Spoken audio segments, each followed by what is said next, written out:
Now, for the final session of the day, it is my pleasure to welcome to the stage Dora Silva Bolanos, Supplier Inclusion and Diversity Manager with Accenture, to introduce our keynote speaker. Thank you.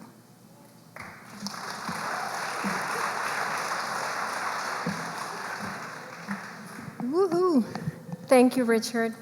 Well, I am going to be brief. I am sure you're all excited, as I am, to hear our keynote speaker, so I'm not going to take too much time. But it is my pleasure to be here on behalf of Accenture, and congratulations to CGLCC, so Daryl and your whole entire team for doing an amazing job. So please, and that's Leah, Colleen, Katrina, Danny, and everybody else. I said I was going to be brief. So I just want to start by saying, with a quote from our CPO, Kai Novosel, he's out of Germany. And I really think that this drives the point of why Accenture does this. So we believe inclusive procurement practices create long-term value for our clients and communities while helping us remain agile, disruptive, and ahead of the market. Our supply diversity program, as many of you know, and if you don't, come talk to me afterwards, is a truly global program. We're in 18 countries, managed by a team of 9. We focus on spend, but we also put a lot of emphasis and focus on education and mentorship. We have an award-winning mentorship program that is out of 4 countries, the US, Canada, the UK, and South Africa, and we're going to be expanding in October to Latin America, India, and also we're going to create a separate program for Montreal-based suppliers. Now, thank you. I tell you this not to brag, maybe just a little bit, but hopefully to inspire and encourage other corporations and suppliers and everybody that's here, big or small, to join us in our journey with mentorship. It's incredibly rewarding, and if you want to hear more about it, talk to Kathy. She's one of our graduates here, and I'm sure she'd love to talk to you about it a lot more. Now, in terms of spend, I'm very proud to say that we have 31% of our spend is diverse in the US, while in Canada, we're just a little over 20%. I'm proud of that. And now, without further ado, it is my great pleasure and I'm so excited about this, to introduce our very special keynote speaker, Kiana rookz Eastmond.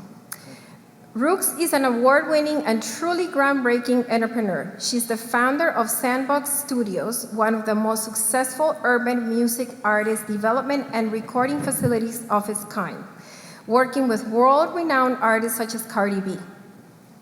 Woo!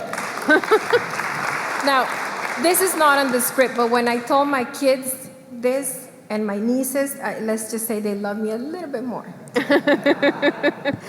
rookz is also the newly appointed executive director of MANIFESTO, a global nonprofit dedicated to inspiring, developing, and amplifying communities of young people through the arts, culture, and the media. Furthermore, rookz is a sought-after speaker addressing audiences across North America and around the globe. Joining rookz for what I know will be an incredibly entertaining and informative fireside chat is CGLCC's very own Katrina White. Where is she? Right here. There you are.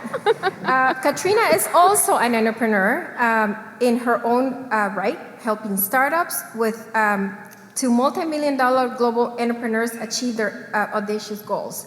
So please join me in welcoming rookz and Katrina to the stage. No.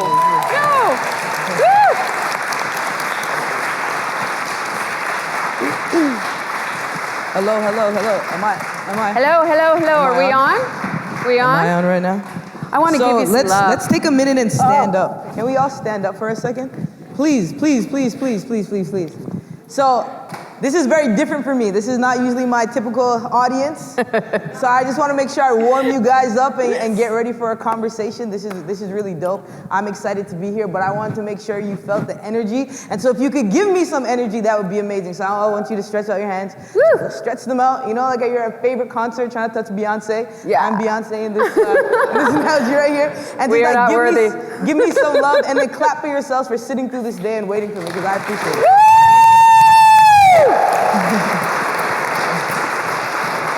I so have the best job in the world. Like, hello, Rookz is in the house, man. Thank Holy moly. Thank you for being here. And big shout out to Dora. Love you, girl. Thank you, Right? Century. We got a I good appreciate selfie for your niece and your daughter, too, right, with Rookz? Yeah.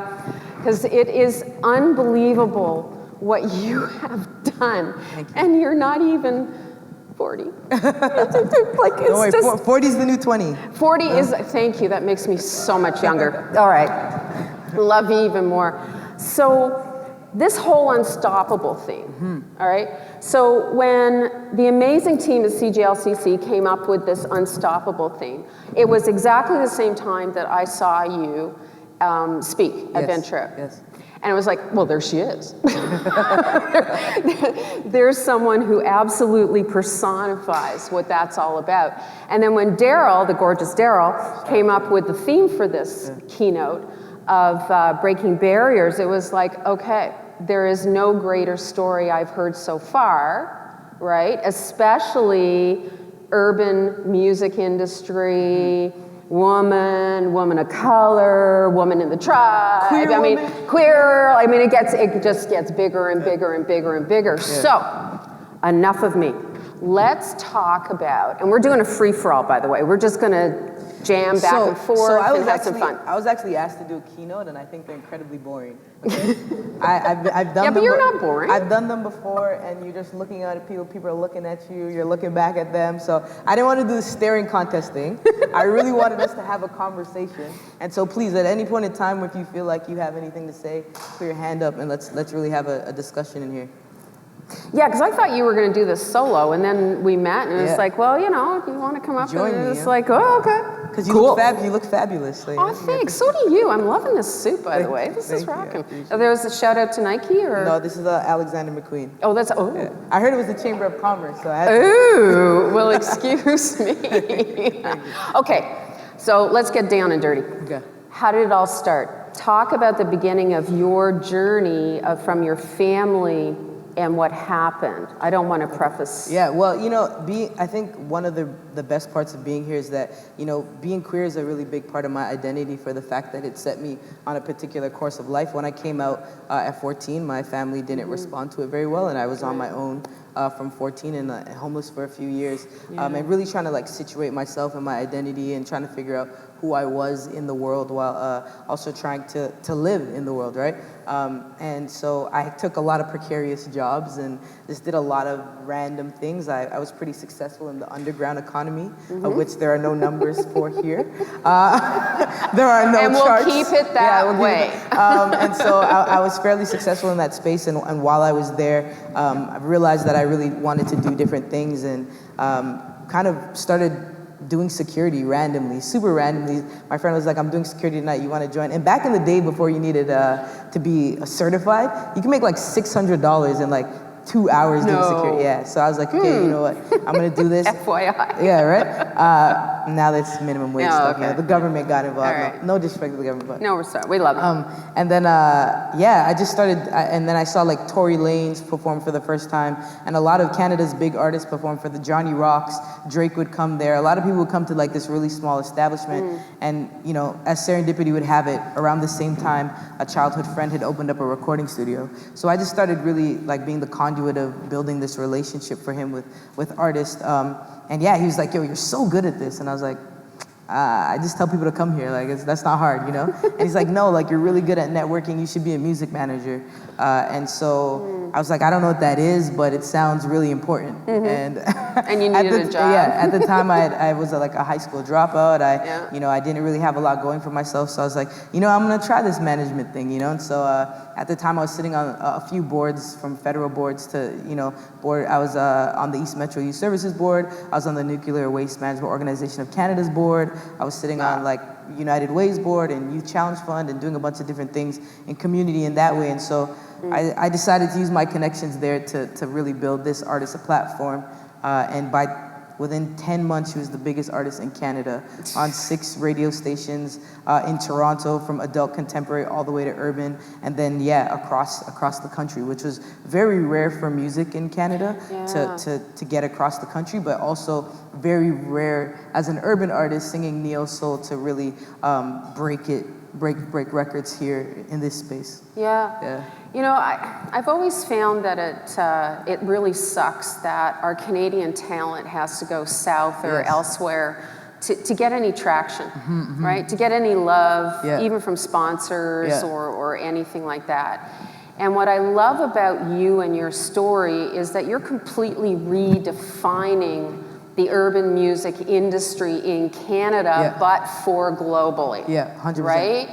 And so what is it that you are doing in Canada that is going to cultivate this Canadian asset that will then go global? Because enough already of everybody having to go south of the border. God bless them, but still. Well, there's more money in the States, right? Well, I know that. And so there's more people and all that kind of stuff, but we lose so much. The biggest thing that I can, you know, suggest to every entrepreneur in this room is, you know, sacrifice the money in the beginning, you know, impact over income. It'd be really easy for me to go to the States and amplify and magnify what I'm making right now and increase my revenue. But I think solving the problem, and like as an entrepreneur, we all want to solve a problem. Like I'm really in love with solving the problem in Canada, even if it means my revenue is $150,000 compared to what it could be in the States or south of the border. And so I think that like that's a really important thing when you're in a market, that you've been intentional about being in that market, and knowing that you're gonna miss opportunities financially sometimes. So I'm very aware of that, because I see that being in Canada, there is also this crazy growth opportunity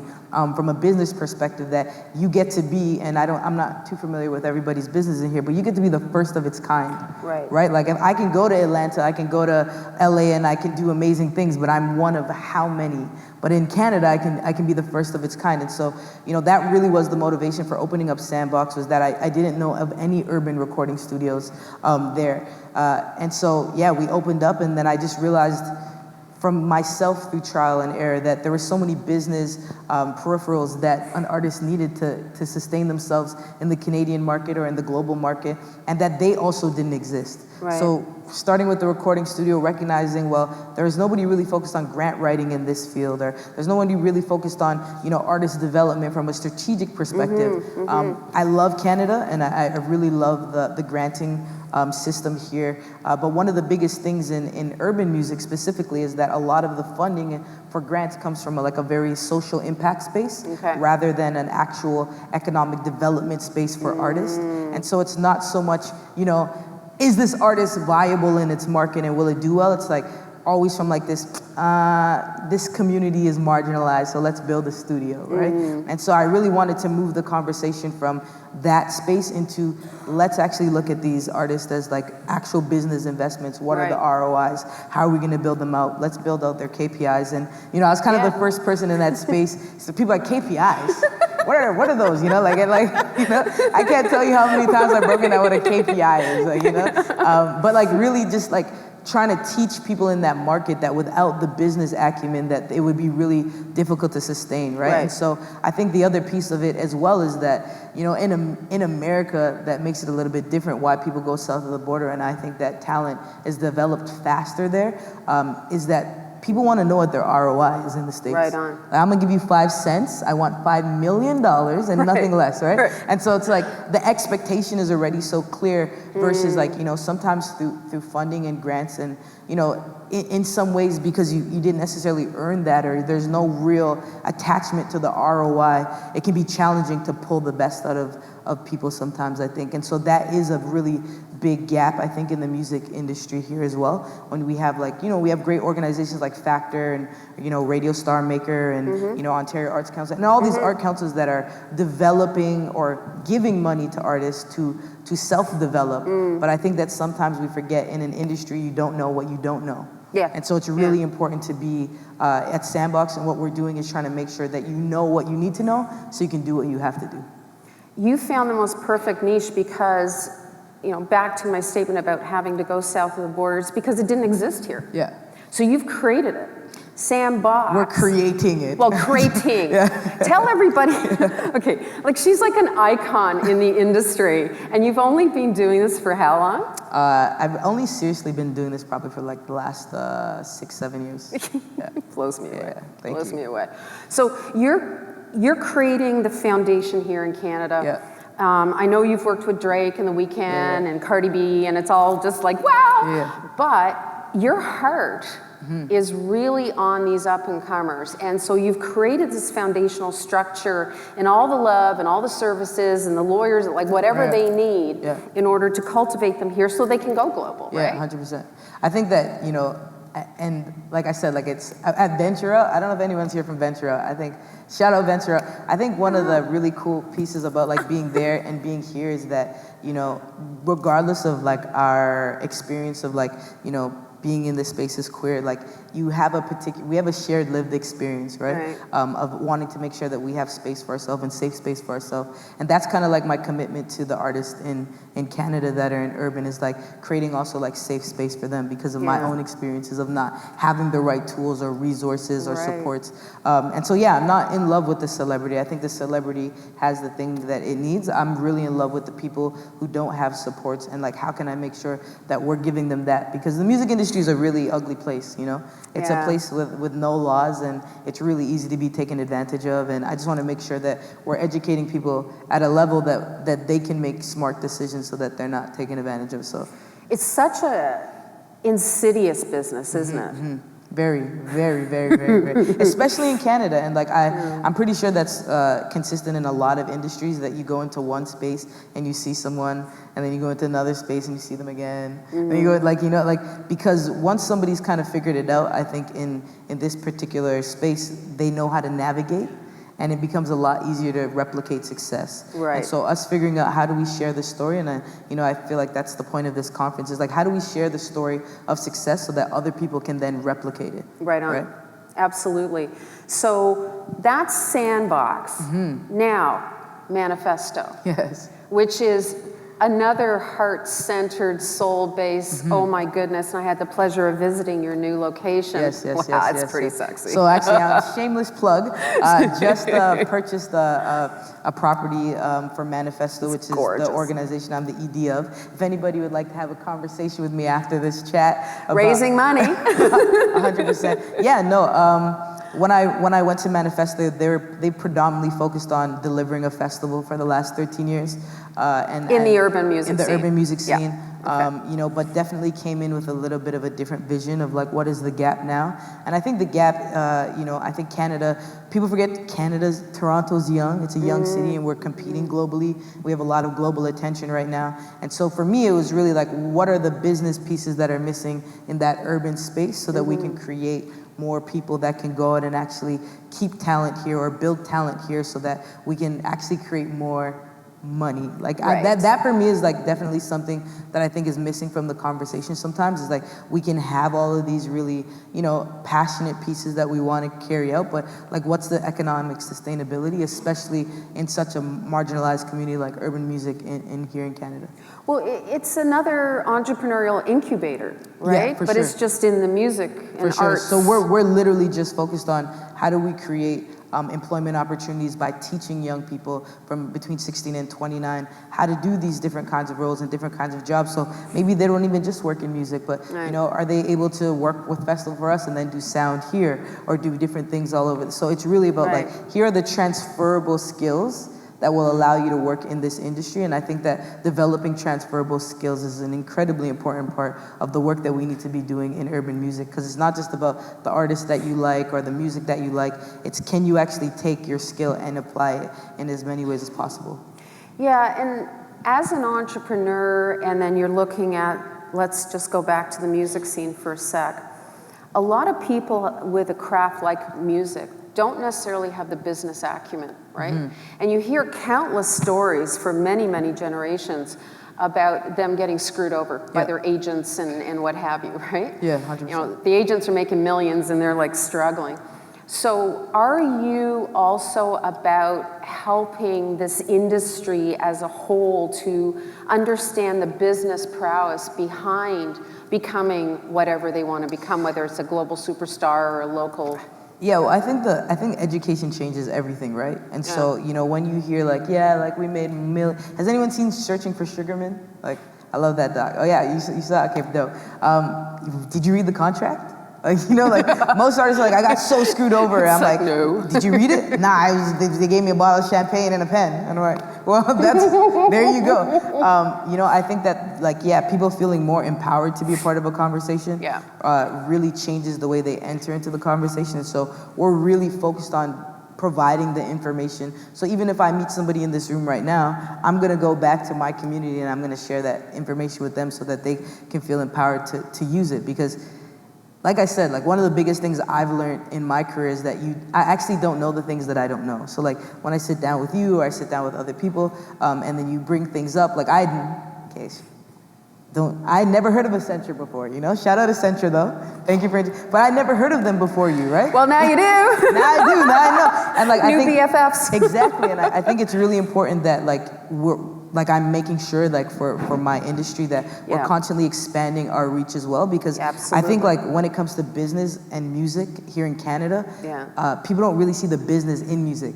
Right. So like, it's a massive multi-trillion and dollar actually, business. urban music has actually brought in so much revenue into Canada as a whole, into Ontario alone, like between OVO, EXO, and all. Like they're bringing in, enormous amounts of revenue into the country. And so it's really important that we start to see those two things and how they can work together. Yeah. Well, that's why we put on things like this, because this summit is an incubator of relationships, getting to know one another. And like a lot of people didn't know what the governments have to offer. People kind of sometimes roll their eyes and say, oh God, that's just a nightmare to go through. It's not. It's so depth, so much wealth, EY, Accenture, the banks. I mean, we have so many friends here today. It's just like, yay, thank I know, you. like you're literally naming all the signs I see on the Gardener. I'm like, and it's not an industry that I guess it's mostly funded through the Nikes or the Apples or... Like the music industry? Yeah, or Actually, is it private? Is it angels? Is it... I have no idea. In Canada, it's predominantly funded through grants. Grants, and just so, grants. So that is even... That's probably why they don't have enough money. Well, and it's also why they're slow, right? Like you apply for a grant in January, you find out if you get it in April, you make the thing by March, the next year, and like... So meanwhile, like, you're starving. But also the music's old. Right? Like, and I think that that's something like in the Canadian market that like I've experienced a lot is just like how slow we move. And that's across industry, right? Like we have to like, I think we're a little risk averse here. Whereas like, in the States, a lot more private dollars fund music, right? And so, labels they're private companies, right? They're not, like even the labels here, if you go back and you look at like a Universal or a Sony or a Warner, they have a full grant writing department to get money for the artists that they sign. And so when we really look at the entire system of the way that music works in Canada, it works entirely different in the States. It's like, I'm gonna invest in you because I see you doing something and how quickly things move. You can go from 5,000 to 100,000 followers, and then all of a sudden Sony's at your door, like, here's the money, like, let's make it happen, let's figure it out. And so they're just like really quick to action in the States, which is something I really wanna bring here. What needs to change in Canada to make that happen? And then we'll shift into some juicy stuff about you. Okay, I think, like stuff like this, like the opportunity to speak in front of all of you really means a lot to me because, like I said, like I remember when I'm an alumni of Mars Discovery District. I did the Studio Y program there for we're the Amazing. first Shout cohort. out to Mars. Yeah, Fabulous. 100%. Oh, fabulous. A part of the cohort for the first Studio Y 25 leaders changing Canada, young leaders changing Canada. And when I would go in there and like talk about business or something would come up, people were like, oh, you're probably bored, or like, you know, I'm like, I'm a nerd, bro. Like, what are you talking about? I stayed up all night, like, you know. But the assumption, I think, that just that, you know, when you work in music, you make music. Like, I don't make music. Like, I make business strategies. I develop artists from like a very economic perspective of like, this is what's going into you. This is the best use of our money. This is the best way for us to expand you in your market. And so I think that us really starting to have that conversation of how much business is music here, like will really shift the way that businesses interact with music here. Like most of the interaction is like, you're a sponsor for a festival, or you're a versus like, okay, we're gonna, you know, give this person money. Like, even for me to get money at my studio, like, nobody would give me money when I started. Like, even right now, like, you know, my bank is like, okay, well, you know, you spoke at a couple. Well, we're going to change that. right? I'm hoping so. I'm hoping so. Hello. 100%. So I want to shift gears a little bit, and then we'll kind of wrap up with the vision for SANDBOX, because you shared some pretty cool vision stuff for that, right? Yeah. And the new label, and MANIFESTO. But I want to jump into you and the psyche of you. You know, you have so many amazing entrepreneurs that are here today, but you also have a whole lot of organization and corporate people and what have you who are supporting the entrepreneurs as well, and let's call them intrapreneurs in their corporate venues. This morning I attended the Procurement 101 session. It was actually incredible, just incredible. Panel of amazing entrepreneurs and a representative from our city. And it was Kathy. Where's Kathy? Is she here? There you are. Thank you, Kathy. Hi, Kathy. I wrote down a couple of key things to talk about today, but Kathy came up and she started talking about the word vulnerability, being vulnerable. And it's interesting because you and I had a conversation about vulnerability, and vulnerability is a great asset. And we've been raised to think, oh, you cannot be vulnerable. You can't be vulnerable with yourself, your family, your friends. You can't really be vulnerable in business, especially as an entrepreneur, because most people just say, well, suck it up, right? But the definition of vulnerability is shifted, really, because the truth about vulnerability is that you are allowing creativity and innovation to flow. You are allowing people in. You are allowing your truth out. And that was one of the biggest things I saw about you when we first had a conversation. I'd love you to address to this amazing group of people about your philosophy in life, because it's really phenomenal. How much time do we have? I know. Okay. We've got half an hour or so, but this whole thing about vulnerability, it really needs to be addressed because it's often an elephant in a room. And it's almost like speaking, you know, Japanese to somebody who speaks Korean. Like, people just don't understand why vulnerability is actually a great asset. Well, I think vulnerability in the workplace, you know, has often been seen as like, you know, uncomfortable or awkward or unprofessional thing. I think that one of the biggest pieces for me when I was building SANDBOX was I didn't know a lot of things. And I still honestly don't know a lot of things. And the only way that I would start to learn things, and I don't know if anyone here reads the Globe and Mail, but last year in 2018, I did a story with my previous landlord about, you know, him letting me get away with not paying my rent. Tell them who your landlord was. There's going to be some people old enough to know who this guy is. Paul Copeland, he's a lawyer, a pretty affluent lawyer in Canada. One of the most powerful lawyers there is. And so he, you know, I couldn't pay my rent for 10 months. And I was like waiting for him to evict me every day. I was like, I'm not a quitter, but if I get evicted, like that's the loophole, you know? And so, you know, one day he brings me upstairs and he's like, what's going on? Like, why aren't you, when he finally finds me, he's like, you know, why haven't you paid your rent? And I was like, you know, telling him the sob story, like, you know, this happened, this is too hard. Like, you know, like, it's okay if you evict me, I'll get you back all your money. And he was like, no. And I was like there on the couch crying, and he was like, stop crying. no. Like, and I was like, what do you mean? He's like, you're gonna do what you said you were gonna do when I rented you the space. Right on. And I just remember in that moment feeling like, I've been running from this guy for 10 months, you know? Yeah. Like hiding, like literally like he lived upstairs of the property and like we'd see his car pull up and I'd be like, don't breathe. And you have to understand, like it's a music studio, my clients are there. And I just like, turn it off. And then after he'd go upstairs, they'd be like, yo, electricity is weird in this building. Like, you know, like I had like making up all these stories. And like, you know, in that moment I realized I was hiding from somebody for 10 months who could have helped me for 10 months. Right on.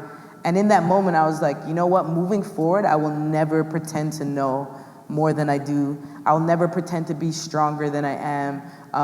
Because in that moment, he was like, go figure it out. And he just like, I just remember sitting there and like, you know, if you know Paul, he's an older gentleman, and he just started falling asleep. He was you know, like I'm like 70 when yeah, you were. I'm like crying, he's like napping, you know, simultaneously. And I just remember My thinking, life is over. I just remember thinking like, this guy is so wealthy, he's so powerful, Yeah. he doesn't care about my problem, he cares about my solution, and Right he believes on. in it. Right so I'm on. gonna go find it. And I remember that day I like went online and like I handed out like 1 million resumes. And I'll never forget, I got this one job where like I had to like dig worms out of manure. Yeah, Okay. yeah, you can laugh at that. And you got paid by the pound. Do you know how light worms are?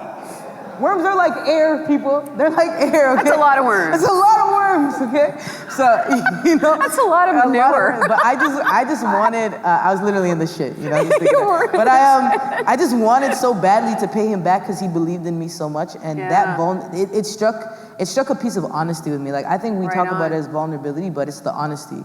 Right and on. I think in companies and in businesses and, you know, as just society, like the more honest we are is the more that we grow, and no matter how uncomfortable the conversation. And so it's just something that I really live like as a philosophy of my life, and I bring into SANDBOX with my staff. Like I have staff, but like I realized which percentage I was in one of those slides. I have about 10 to 15 staff at any given time. Yeah. And, you know, like I want them to come in and you know, like I didn't eat this week, or like, you know, like my rent is behind, and like, you know, them being honest with me because they actually do a better job. When I'm like, okay, what's good? Like, yo, my car got broken into. Okay, like, what do you need? Yeah. Well, you know, I spend way more money on like my staff than I probably should from a business standpoint, but from a human standpoint, Right on. I see the development and I see the growth, and that means way more to me. And I feel like when you allow your staff to be vulnerable and honest, they also are committed in a way that no amount of money that I could pay them would ever make them committed to the vision and the organization. And so, yeah, it's just through and through in all the things that I do. Like I'm the new ED of MANIFESTO. I've never put on a festival before. Like I'm a business kid, you know, like I got the mortgage, I did the this, I did the that, like, but you know, like actually putting on a festival is such a new learning for me, and like really being able to be vulnerable and like calling out to, you know, that's why I said, if you guys want to give MANIFESTO any money, I'm happy to take it. Like, you know, because realizing. We'll raise you the money, don't worry. Yeah, realizing how big that was in that moment, and like, you know, it's really important that like you're vulnerable, because there's so many people who want to help. And I think that sometimes like we forget that when we're in our problem, that there are people that actually want to help. And so that's really, I think, what has made me unstoppable is like being honest in my weakness and then allowing humanity to show up for me. Yeah. When I saw you speak at, right on. Thank you.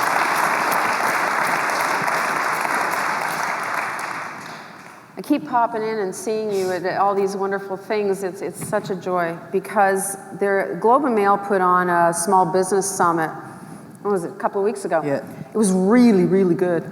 And rookz was in this panel, and it was to discuss, it was all entrepreneurs. Yeah.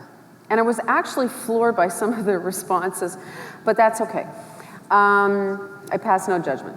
It was all about kind of HR and cultivating your groups and what have you, and speaking your truth and all that great stuff.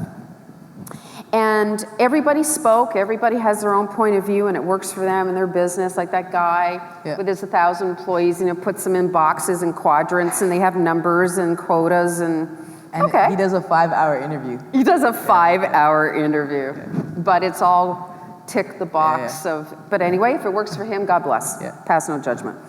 So rookz starts speaking about her philosophy of how she cultivates, how she hires, and everything else.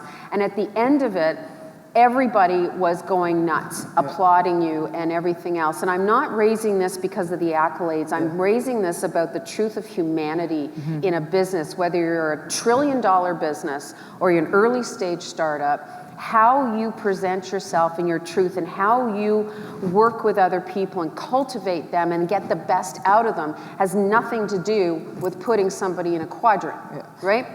So talk about, if you can share very quickly, a little bit about what you said, if you can remember, because you've said a lot of amazing things at that summit. I can't really quite remember, but if I could take a moment to shout out Chantal Noel and Right Danica on. Hart, who are here with me. And my shooter, Danae, back there. Yeah, like, I think it's really important, like, in businesses. Like, I come from a very particular community. Like, I'm Jamaican, you know, I work in urban music.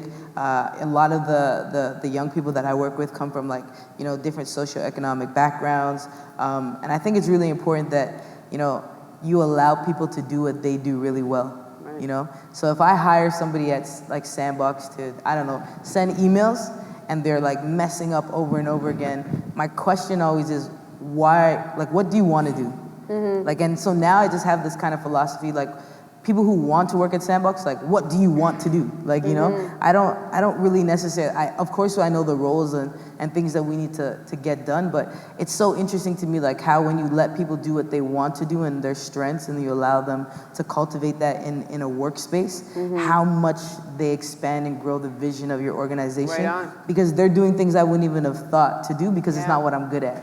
And so, like, I really feel like allowing human beings to, like, develop with their strengths first, like in an organization, and then being able to support them on their weaknesses is a really, like, it's just my way that I like to grow my business, because I have happy staff, you know, you build a family, and most importantly, like, I think that, you know, people want to feel good in the work that they do. Right on. And so when people are doing their job well, they can be celebrated and they can be, you know, they can grow in that way. So that's just, like, how I approach it. But you're investing in them, you know, Oh yeah, heart, spirit, and everything else, including money, and including training, right? So you're going to get back the love, right? SANDBOX might not be here in 5 years. With the way that rent is going, none of us might be here in 5 years, right? And so, you know, note to self. It's not about the company you're building, it's about the problem you're solving. Right on. So the more people that I can put out into the world that can help solve the problem, whether they work for me or they leave to work for a major or they start their own business, like, I'm committed to solving the problem. And it might make me rich, it might not make me rich, but I'm so in love with it. It's so beautiful to me, and, like, seeing, you know, people grow and develop, and what we've been able to do, you know, going on 7 years in Toronto, and just, like, how much space we've been able to take up. Like, that's really it for me. If I solve the problem and I don't have a business and I work for somebody else, or, you know I sell SANDBOX, like, it doesn't, all of those things aren't attached to my identity. What's attached to my identity is, like, my purpose, and I'm purpose driven. So before I get into I want to do this really quick little, ask you a bunch of questions and a quick answer. Because it's fun, okay? But before we do that, I think it's really good to close off in terms of, where do you want to go with SANDBOX, and where do you want to go with Manifesto? Let's just close the loop on that. For SANDBOX, like, our vision is to have one in each province. I think a big part of why the music industry hasn't grown as the way it could in Canada, or the urban industry in particular, is lack of data. So I think building a SANDBOX in each province so that we can actually, you know, collect data around what's happening, you know, what the audience is like, how many people exist in that space, will allow for things like national touring, because you already have those people in those spaces there. So yeah, a SANDBOX in every province, and then of course starting SANDBOX Sync, which is going to be our syncing company for urban music, and then SANDBOX Sound, which will be our recording label, so that we can support developing artists. So those are, like, the three things. We also have peripheral businesses. One of them is semi-live right now. It's called grantgenie.ca. So what we actually do is we're building out an app. It's a tech-based company, so that you can actually find out as an artist in that space what grants are coming out at what time, and then we remind you, you know. So it's just really like a calendar app to make sure that we're engaging and teaching as many people about what grants are available. And then, of course, Unsigned is another peripheral business, which is founded and run by D'Amica Hart here, which is an all-female graphic design agency and media company, where we actually really support the development of artists in that space. So yeah, those are the things that we're doing, and it's all under a conglomerate called the Industry Inc. So we're really excited about building the industry, and we really want to own it and help make it accessible for everybody here in Canada. It's incredible. Thank you Absolutely very much. incredible. Like, whoa. Because nobody else is doing this, people. Nobody else is doing it. Like, my God. That's because one USD is worth $1 million Canadian dollars. So, you know. Okay, so let's do a rapid fire. I Okay. think it'd be fun. Cool. What pisses you off the most? Unkind people. Nice. Okay, what do you fear the most? Failure. Failure of what? Just like not living up to my potential. We'll have a sidebar conversation on that one. What are you doing in a year? What does life look like? You know, honestly, I'm one of those. Who's watched Yes Man with Jim Carrey? No, nobody? Okay, that's like one of my favorite you got some movies. hands. That's You got some my hands. favorite movie. Honestly, I just say yes to everything. So I don't really know. Like, you know, I have no clue. I'm not one of those people who like, I'm planning for this thing. I really feel like the universe opens up and gives you exactly what you need in the moment if you're doing what you're supposed to be doing. I love that answer. When did you crush it? Right now. I'm kidding. Well, I think you're crushing it. Okay. I think I crushed it the moment that I realized that my job is to serve other people and not Right to on. be served. So Right yeah. on. Love that. Oh, God, I love you. You're amazing. When did you fail miserably? And what did you learn from it? This is actually more of a personal question for me. You know, being like queer and like my mom kicking me out of my house, like I feel like I fail miserably still with like being patient with her and like understanding that relationship and rebuilding it. And it's something that, you know, I constantly am learning how to do better. So it's not a professional, I just know that like for my one thing in life, like when I get an accolade or an award or whatever it is, like that's something that I'm always reminded of. Like, how can I build a stronger and more forgiving relationship with my mom? You redefine it, right? Yeah. You know, earlier we were talking about threats, or not threats, but just being accepted and feeling, you know, some people feel a little bit strange to come out, or if they need to come out or whatever. I think if you just own who you are, just the way you do, every moment of every day, I'm sure, right? And you show the love and kindness to others, they're just going to show the love and kindness to you. 100%. It doesn't matter what label you put on anybody. 100%. It really doesn't. It's And about love. Things take time, you know. Yeah, it does. You take care of a lot of people. We've heard that. Who takes care of you? Good question. TBD? You know, honestly, like it's my peoples that pull up with me everywhere I go. Like, you know, They're amazing, by Yeah, the way. This is like one of the hottest. I have like a core team, and you know, we just got back from Atlanta. We were out there. I was speaking at a conference there, and you know, like anywhere I go, like they're there with me. And I think like it's really important to find people who like insulate you and keep you humble and grounded and aware of your shortcomings, but also can celebrate you. And so, yeah, like it's not necessarily like me being taken care of in the same way maybe I take care of other people, but I'm incredibly loved and supported by my team and by, you know, my grandma and my niece, and like, you know, so like I just regenerate and recharge through, you know, like spending time with love, you know, like I think that's incredibly important for you as you're building and you're growing, to be able to identify the spaces that pour back into you. Or you can get a dog, because I have a dog. Dogs are so amazing. They're so amazing. Shout out my Jack Russell Jr. I know we're all on our individual journeys, our paths, but we are all one after all. We truly are. So what kind of path do you want to create? What kind of world do you want to create for anyone? I'm not just talking about the music industry. I'm just... Because you have a vision for something. You're on a mission, man. Like you are so on a mission. What is that? I don't know if this is the right thing to say here. Say it. But I just, like, you know... We're all friends, right? I guess the world that I'm creating One clap. I guess the world that I'm creating is like, I think people need to see money more as a resource than an end goal. It's just a resource, like time is a resource, but really like a world where like we recognize that a person is the greatest resource, you know? Like, I remember when I went out to Detroit to Flint when the water crisis was happening and everybody was talking about how they used to work at the water plant and it doesn't work anymore, and like, all those people still know how to make the water plant work, they're just not being paid, right? And it's like, I think that we have to understand that the information and the knowledge that we have still allows for things to happen, and like, the moment we remove money from being the barrier for why we do or don't do something, it really changes the way that we can exist in the world. And so, for me, like, getting to a place where people are the ultimate resource, and then time, and then money is somewhere amongst that, to, you know, like, become the exchange value, because like that's really how I see money. Like, you know, you see this at a value, this is the money that I have, the exchange has to be equal, you know. And so I just don't care that much about like money to have it. I care about money to use it as a resource, and I'm really looking forward to getting to a place in the world where we see that as you know. That's why abundance keeps coming to you. We're here to serve. We're here to serve greatly, and the money always flows. Yeah, 100%. When you need it, right, Daryl? Okay, I'm going to finish off before I open it up to the floor. Is that okay? Sounds good. So you're using the hashtag Create Fate. Create F-A-T-E. Fate. F-A-T-E.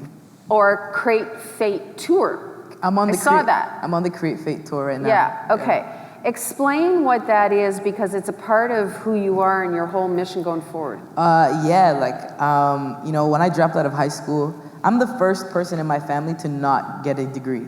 And so when I dropped out of high school, I just remember like, you know, I'd pull up to Thanksgiving and they'd all give me looking at me like, oh man, do you know how to use the knife and fork still? Like, are you good? Like, can you drink the water? Like, they're looking at me like, you sit up life straight? is so messed up for you. And I just remember like that, carrying that feeling with me. And then, you know, obviously like being in different spaces, like, you know, shout out to the world for evolving and creating space for us in the world. But when I was in high school and when I was younger, you know, like people were very homophobic, like, you know what I mean? And so like creating space for me and just like, you know, all of those things. Can you give me the question? I just went back to a place. Yeah, no, the Create Fate. Yeah, so Create Fate, like, you know, like what is it? A lot of challenges and barriers existed, and I also can remember myself like giving up. Yeah. Like being like, yo, I don't have a degree. I'm gay. Like I perform gender differently. Like this is too hard. Right. And I just remember like just being like, okay, cool. I'm gonna work here. I'm gonna work at Blockbuster. Thank God I changed my mind because I'd have no job now. But you know, I was like at Block, you know. So and I just remember like feeling like this is it for me, you know. Right. And then like. Create Fate is so important to me because your mind is like where everything begins. Yeah. Like you manifest every single thing that you like 100%. plant in your mind. And so, you know, like for me, creating Fate is like all of these different things have happened to me, and like here I am sitting on this stage. Right on. You know what I mean? Like you have the opportunity in every single moment to decide what your life is gonna look like. It might be a little bit more difficult, it might be more challenging, it might come with more barriers, it might come with more obstacles, but you still get to decide. Yeah. Like, you know, and so, you know, to me, I just feel like if I can resonate with people that they're empowered enough to create the life they want, that fate is up to them and the choices they're making. Remember those books when you were a kid? Yeah. Like you would choose the next adventure? Right, like whatever the case right. may be. Yeah. Like that's us every day, you know? And like, no matter how challenging or difficult, whether I'm in a good situation or a bad situation, I know that I'm accountable for that situation. Right on. And so, it's create fate. Like get up every day, get to it, like have a healthy mind, have a healthy body, have a healthy spirit, and be responsible and accountable for your actions. Right on. Because in accountability, that's where you grow. So, yeah. That is so true. Oh my God. You know, it reminds me of, and then we'll open up to the floor. We have what, 10 minutes? Please? Yeah? Question? Okay. Oh, 5 Okay. from Richard. So Quebec says 5, Ontario says 10. That's why you're never. Okay. That's why you're never part of the contest with the chips. You know, it's like you can win a prize except Quebec. You know, Carl Jung said a long time ago, obviously, I am not what happened to me. I am what I choose to become. 100%. And that's exactly what you've done, my friend. Thank you very much. God bless you. Thank All right. Now, so do we have questions for Rookz? before we go for cocktails and then watch our beloved Raptors win tonight. Any questions? You heard it all? Good job. Thank you. Oh, The person who always talks. yay. Stand up, girlfriend. All right. I'm probably like yourself and a lot of the entrepreneurs in the room in that I'm doing a lot of shit a lot of the time. Yeah.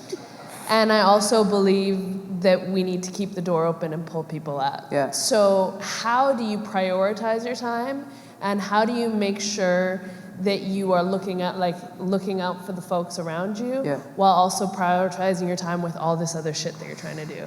I think one of the moments that really changed my efficiency was when I realized that everything has to work together. I think sometimes for entrepreneurs, you know, we have a lot of different skill sets, and maybe, you know, you're good at building websites, but you love dog walking as well, and then like you bake cookies.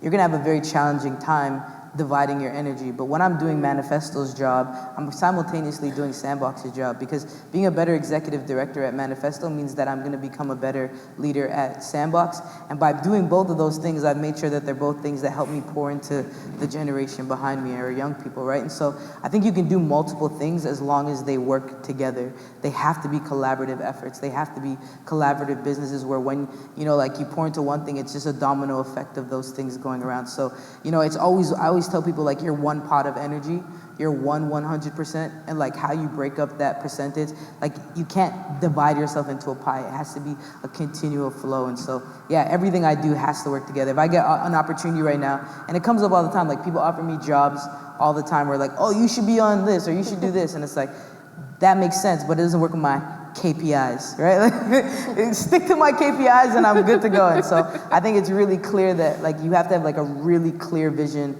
for yourself and your life, because success can bring you away from your path.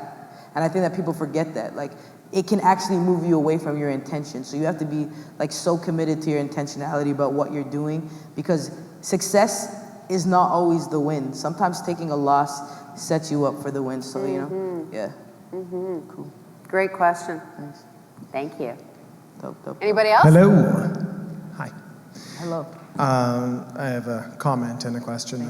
I wanted to say that I find your vulnerability really, really inspiring. Thank you. You know, as somebody who has worked or not worked through 2 significant recessions, I had to learn a lot of hard lessons in the marketplace, and at one time the lessons that I learned were the wrong ones. That you know, one time I was like how you were before. I thought that there was a limit to how far I could go, and that as long as I just found anything, that was good enough. That I didn't think that success and happiness could be one and the same. I didn't think that to achieve what I thought success would be, that I could still be myself. I thought that to be strong in business meant to not be vulnerable. As a leader, how do you continue to have the bravery to stay vulnerable, despite the inevitable arrows that may come your way? I think vulnerability is also like a protective thing for me, because I make mistakes all the time. So one of the biggest mistakes I made when I first started getting staff, and I think every entrepreneur experiences this, I have the weirdest sense of time in the world. Like, people be like, yo, don't you remember that thing you did like 4 months ago? I'm like, bro, that was last week. What are you talking about? And I look at my calendar, I'm like, damn, that was like in January. Like, I live by like the next thing I'm supposed to do, you know, not so much like calendars and whatnot. And so I forget to pay my staff sometimes, you know, like it's like the worst thing. Like that. Whoops. It'll be like a week and a half and they'll be like, so, you know, about that money, like, I don't know, you know, but because they know I'm so honest about like where I'm falling short, like I feel like they have so much more patience with me, because I'm not acting like I know it all the time. Even like when I mess up, like when I pay my staff late, I pay them more. You know what I mean? I'm like, you know what? Here's your interest for like, yeah. It's really important that for me to be vulnerable, it allows me as a young person to like keep messing up, and my community to be patient with me, because I'm gonna make a lot of mistakes. And I think that, you know, like I was I was just at BYOB and I was with like a bunch of publicists, and some of them do like Black China and like Love and Hip Hop and all these different people's PR. And you know, PR people are constantly trying to like fix, like hide things. Like, oh my gosh, this person like had a DUI. Like, let's hide it. Like, how do we do that? Like, no, let's have a conversation about like why this person is driving under the influence. Or like, let's use this as an opportunity to like actually grow. And so for me, like, vulnerability is like my cloak of defense, because I'm not pretending I'm good at everything. I'm not pretending I'm great at everything. And a big part of being a leader is like me also letting people know that they don't have to be great at everything. I don't want anyone to feel like that to be like me or to move into spaces that I move into means that they have to be incredible. It means that they have to be present and honest. And honesty will get you into the spaces you belong. Great answer. Katrina, to your left. Katrina, to your left. Thank you so much for sharing your story. It was very, very inspiring as someone who is, you know, trying to build a practice. And I just had a question about your innovation. You have some great ideas, some vision, very strong vision at that, for how to build this out across Canada, and that's very exciting. And I wonder what you do with folks who are like, that's not possible. There's a lot of no's that I'm sure you experience. And so what do you do internally and externally to kind of take care of yourself in those moments, but then also externally to the folks to bring them along? Maybe it's not everyone, but certain people where you might see, okay, there's some readiness there if I, you know, kind of pitch it in a different way, or, you know, what are your strategies for those kinds of things? So I've gone across Canada in the last like 2 years to look for spaces that I wanted to use as potential sandboxes. And I think one of the biggest pieces, like when like I hear a no, so I didn't go to business school and I didn't have a bank account until last year. So you're talking, like I was I was a shoebox, cash under the bed kind of person. Like no one can sleep in this room. This is my room, like, you know, because it's secretly my bank, you know. So yeah, It's all the bankers here today. So you know, I didn't really have a traditional sense of what success looked like in a particular. So when I hear no, it's like it's not like a thing to me. Like I don't have like this, oh my God, like I wrote my business plan and then I went and met with the banker. The banker said no, or like I met with a landlord. Like to me, like I'm expecting no. Hearing yes is the surprise. And so I think that for me, I'm just like, in order to live like that, like knowing that you're gonna hear way more no's than yeses and you're prepared for that, it just keeps me eternally optimistic, and it allows me to like look for opportunities in places that I think other people wouldn't typically look for them. Because there's really no like guiding thing for me, like, oh, I have to do these 10 things first. So, you know, with your practice, like there is so many opportunities that are wide open, like try to like just think outside of like maybe where you're thinking right now. In terms of bringing people along with me, you know, as the biggest challenge, and Damika actually just posted about this the other day, the biggest challenge like being a young person in business is that other young people think that they can do the same thing I'm doing. There's like, oh, you're you and I'm me and we look the same and we dress the same, so I'm gonna do what you're doing. And actually what ends up happening is that it's really hard to keep talent and develop talent, because there's a lot of things in business that people don't see and don't understand how well you've developed those skills and how you move through the world. Because it's the silent stuff that becomes so easy for you to do that you know, like are a really big part of your businesses. And so like talent acquisition and retaining talent has always been a challenge until recently, when I just kind of realized like whoever wants to be here for the ride, and I think I really got this from spending way more time in the American music market. Americans don't pay people to do stuff in music, okay? Like, everybody works for free, and they're happy. They're like, oh my God, I got an internship where I get to work for a millionaire and do everything they're supposed to be doing for free. Like, it's just like such an interesting space over there, and it really made me realize, like, when you find people who are committed to self-development, first and foremost, people have to want it for themselves, not for my business, not for what they get out of me. I want people who are like, I'm pulling up every day to work for you because it makes me better. Because those are the people who are gonna give me 150%. And so anytime I see any of those people, you're in, yo. Like my team knows, I say it, gang, gang, gang. Like they know, like once you're in the family, and like you stay in the family, and whatever you don't have. And I think this is a big part of like bringing people along. I'm not looking at what people don't have. I'm looking at what you do have, because if your energy and my energy align, we're gonna create some really generative ideas, and we're gonna have a different kind of synergy. So that's most important. We want to be a part of your family, and we welcome you to our family and Thank this you so entire much. family I here. appreciate it. Any other questions? Yeah, we've got one more. Okay. And this will be our final one, right? Okay. I've also really enjoyed everything you've said so far, especially about your process from where you started and where you are now. And I'm an artist, and I'm constantly reflecting on the same thing about, you know, where was I 2 years ago, 3 years ago, and what leaps and what failures have I had since then. And what I would say to myself back then. So I'm curious as to what you would say to yourself in, you know, 7 years ago, I think you said, in your first year of doing all this. One, I would have said get a bank account. Register your business, kid. Yeah, you know, one of the biggest things that I keep speaking about, I predominantly speak in front of marginalized people in this space. You know, a lot of the rooms I typically speak in are black rooms, and one of the things that I always tell them, which is something that I didn't know and I didn't, was like, for real as an artist, like do the ugly stuff. Right? Like, I think like when you are from challenging spaces, you like to do what you're passionate about, and like that gets you only so far, you know? Like for me, like I wish I had done my business plan. Like everyone talks about a business plan as a way to go talk to a bank. It's really a way for you to sort out your idea and figure out where you sit in your market and figure out how you want to plan. Like I wish I had learned about a business canvas model 6 years ago, because now every single time I want to pivot in my business or I want to do something differently, I use it. It's a really big tool for me. Like I'm like, do I want to go swimming or not? Business camp, like I'm obsessed with thinking about it in that way. So yeah, I think I would have told myself 6 years ago, like be an executive. Start out as an executive. Don't grow into an executive. Like, do all the executive things that you're supposed to do from the jump, and then let your passion like fill all the other gaps. Instead of my passion and like the way that I exist, and because that like relationships, like building business, I think just off of like, you know, how much people like you in that moment. And that is about music, right? Like that is about art. Like, oh, we like you right now. Like we like this song right now. Like you're cool right now, until they meet another you, or until they don't like you.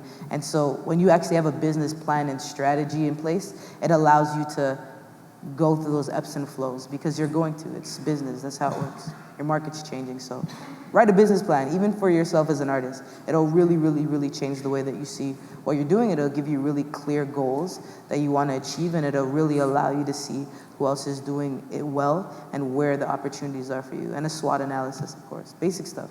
Basic business 101 I would have done first. Yeah. Great answer. And so many of the people here, by the way, like Accenture, EY, all the financial institutions, you can go online, they have business plans, you know, like to start things going and start through that process. Okay, so I've been told to cut. Kill me or no? Yeah. So thank you, Thank you, thank you, my for love. having me. I appreciate You it. are an inspiration to us all. And I guess, are you wrapping this up? Yeah. Okay, so I'll shut up now. Thank you, everybody. Really appreciate it. Thank you very much for having me. Oh, I think I dropped. Did I drop? Oh, I dropped.